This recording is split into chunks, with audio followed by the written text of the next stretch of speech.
You ask Tiger to solve. This deals with linear equations with one unknown. The final result is x equals 6. Let's solve it step by step. Simplify the expression. Expand the parentheses.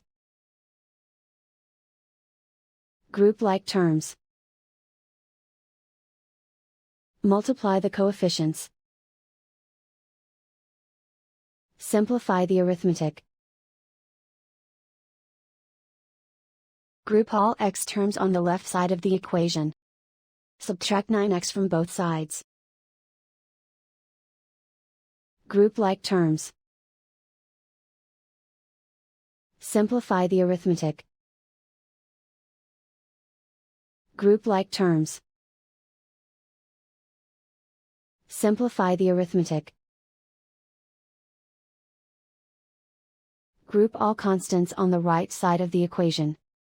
Subtract 90 from both sides. Simplify the arithmetic.